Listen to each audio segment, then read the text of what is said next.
Variety ആയിട്ടുള്ള കറികൾ, chicken, pork, അതുപോലെ മീൻ, അങ്ങനെ എല്ലാ ഐറ്റംസും കിട്ടും.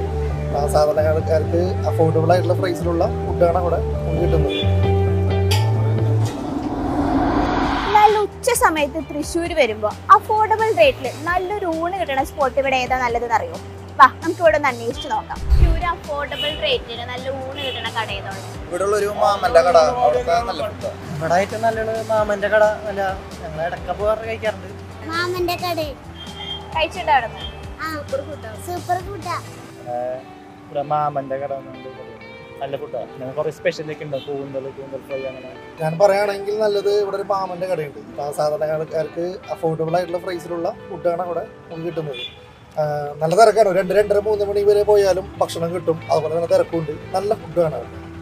അപ്പൊ നമ്മൾ അന്വേഷിച്ചപ്പോഴേ ഏറ്റവും കൂടുതൽ തൃശ്ശൂർക്കാർ പറഞ്ഞൊരു കടയാണ് മാമന്റെ കട. ആ കടയുടെ മുന്നിലാണ് ഞാനിപ്പോ നിൽക്കുന്നത്. അപ്പൊ ഒരുപാട് വെറൈറ്റി ഡിഷസ് ഉണ്ടെന്നാണ് പറയണത്. വാ നമുക്കൊന്ന് കയറി കണ്ടു നോക്കാം എന്തെത്ര സ്പെഷ്യൽ ആയിട്ടുള്ളത്.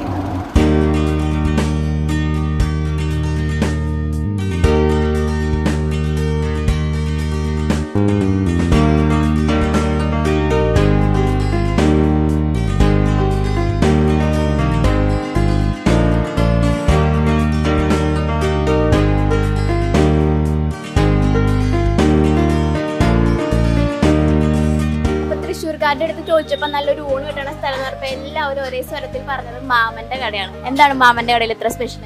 മാമന്റെ കടയിൽ സ്പെഷ്യല് ഒരുപാട് ഐറ്റംസ് ഉള്ള കാരണമാണ് ആൾക്കാർ കൊണ്ട് വരുന്നത്. ബീഫ്, പോർക്ക്, ചിക്കൻ, താറാവ്, കല്ലുമ്മക്കായ, കക്ക, ചെമ്മീൻ, കൂന്തള്, ആടിന്റെ പൊടി, ബീഫിന്റെ ലിവർ, ആടിന്റെ തലച്ചോറ്, ആടിന്റെ ലിവർ, പിന്നെ മീൻ വറുത്തത് 3-4 ഐറ്റംസുകൾ ഉണ്ടാവും. അങ്ങനെ ഒരു 10-20 നോണിന്റെ ഐറ്റംസുകൾ തൃശ്ശൂർ കിട്ടുന്ന കട എന്നുള്ള ഒരു രീതിയിൽ, പിന്നെ അത്യാവശ്യം നല്ല രീതിയിൽ നമ്മൾ കൊടുക്കുന്നു വിചാരിക്കുന്നു. ആൾക്കാർ അതുകൊണ്ടാണല്ലോ ഇപ്പോൾ കണ്ടില്ലേ, ഈ സമയം ഇപ്പോൾ ഒരു 11 ആയിട്ടുള്ള ഇത്ര തിരക്കുണ്ട്. അപ്പോൾ 12 മണി 1 മണിയൊക്കെ ആകുമ്പോൾ നല്ല തിരക്കുണ്ടാവാറുണ്ട്. ഊണിന്റെ പരിപാടി മാത്രമല്ല, കാലത്ത് ഒരു 11 മണി തൊട്ട് സ്റ്റാർട്ട് ചെയ്ത് ഒരു 3:30 വരെയുള്ള ഊണിന്റെ പരിപാടി മാത്രമേ ഉള്ളൂ. അത് ഞാനൊരു 5ാം ക്ലാസ്സിൽ പഠിക്കുമ്പോൾ അച്ഛൻ തുടങ്ങിയ കടയാണ്. അപ്പോൾ അച്ഛൻ തന്നെയാണ് ഇവിടെ കുക്ക് ചെയ്യണത്. ഞാൻ അച്ഛനും ചേട്ടനും കൂടിയിട്ട് ഇപ്പോൾ ഞങ്ങൾ ഇങ്ങനെ നടന്നുകൊണ്ടിരിക്കുന്നത്. ഇതൊക്കെ നമ്മുടെ സ്റ്റാഫുകളാണ്. എല്ലാവരും കുറവല്ലായിട്ടുള്ള ആൾക്കാർ തന്നെയാണ്. ഇപ്പോൾ കട തുടങ്ങിയിട്ട് ഞാനൊരു 5ാം ക്ലാസ്സിൽ പഠിക്കുമ്പോൾ തുടങ്ങിയ കടയാണ്. അപ്പോൾ ഒരു 10-20 വർഷമായി ഉണ്ടാവും എന്ന് വിചാരിക്കുന്നു.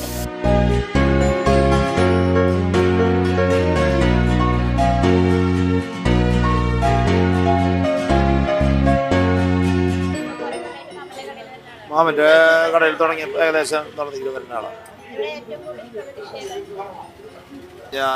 കൂട്ടുകറി അതൊക്കെ വെറൈറ്റി വരും. അല്ല നമ്മൾ അങ്ങനെ ഇവിടെ തിരികെ വരാറ് ഒരു ഇതൊക്കെ. ഇവിടെ ഐറ്റംസുകൾ എല്ലാതും അടിപൊളിയാണ്. ഞങ്ങൾ ഓരോ ദിവസം ഓരോ വെറൈറ്റി മേടിച്ച് കഴിക്കും. അങ്ങനെ സ്ഥിരം കഴിക്കണമെന്ന് ഒരു 10-17 കൊല്ലം ഉണ്ടാവും ഇവിടെ ഭക്ഷണം കഴിക്കാൻ തുടങ്ങി. കറി അങ്ങനെയൊന്നുമില്ല, എല്ലാതും നല്ല തന്നെയാണ്. സാമ്പാർ, മീൻചാറ്, കൂട്ടുകറികളും എല്ലാതും അടിപൊളിയാണ്. 5 വർഷമായി ഇവിടെ കഴിക്കുന്നു. അതായത് തൃശ്ശൂർ വരുമ്പോൾ, ഞാൻ പാലക്കാടുകാരനാണ്. കഴിഞ്ഞ ഒരു 5 വർഷമായിട്ട് ഇവിടെ വരുമ്പോഴൊക്കെ ഇവിടെ വന്ന് കഴിക്കാറില്ല. അതിൻ്റെ പ്രത്യേകത എന്ന് വെച്ച് കഴിഞ്ഞാൽ നമുക്ക് ചോയ്സ് ഉണ്ടാവും, ഡിഫറെൻറ്റ് ചോയ്സ്. കടൽ മീനിൻ്റെ നമുക്ക് ചെറിയ ക്വാണ്ടിറ്റിയിൽ ചെറിയ പൈസക്കുള്ള നല്ല ഭക്ഷണം. പിന്നെ വീട്ടിൽ ഊണെന്ന് പറഞ്ഞിട്ടുള്ള അതില്ല, അത് വീട്ടിൽ ഊണ് തന്നെയാണ്. അപ്പോൾ അതൊറ്റ കാരണം കൊണ്ട് ഇവിടെ വന്നു കഴിഞ്ഞാൽ തൃശ്ശൂർ വന്നാൽ കഴിച്ചിട്ടേ പോകും.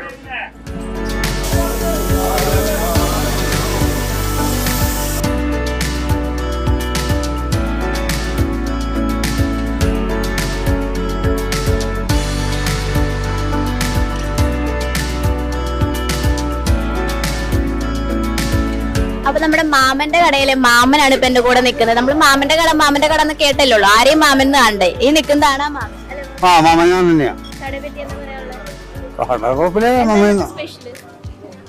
ഇവിടെ സ്പെഷ്യല് ബീഫ്, പോർക്ക്, ചിക്കൻ, താറാവ്, മൊയില്, ചെമ്മീൻ, കൂന്തള്, കല്ലുമ്മക്കായ, കക്ക, ലിവർ, ആടുപൊട്ടി.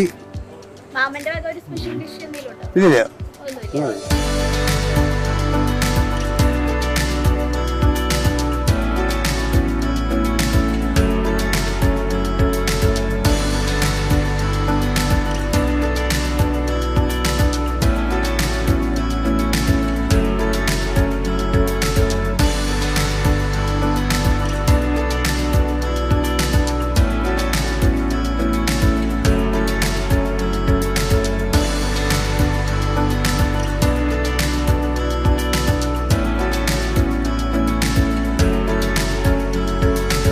തൃശ്ശൂർ വന്നിട്ട് വിഭവസമൃദ്ധമായ ഒരു ഉച്ചയൂണാണ് നിങ്ങൾക്ക് ആവശ്യമെങ്കിൽ നേരത്തെ ഇങ്ങോട്ട് മാമന്റെ കടയിലേക്ക് പോരെ. അപ്പൊ സ്ഥലം മറക്കണ്ട, നമ്മുടെ വടക്കേ സ്റ്റാൻഡിന്റെ അടുത്തുള്ള രുദ്രമഹാകാളി ക്ഷേത്രത്തിന്റെ തൊട്ട് പിന്നിലാണ് ഈ കട വരുന്നത്. അങ്ങനെ ഇന്നത്തെ ദിവസം മാമന്റെ കടയിലെ സ്പെഷ്യൽ ഐറ്റംസ് ട്രൈ ചെയ്യാൻ ഞങ്ങളുടെ ടീം മീഡിയയുടെ ഫുൾ ടീമും ഇവിടെ എത്തി.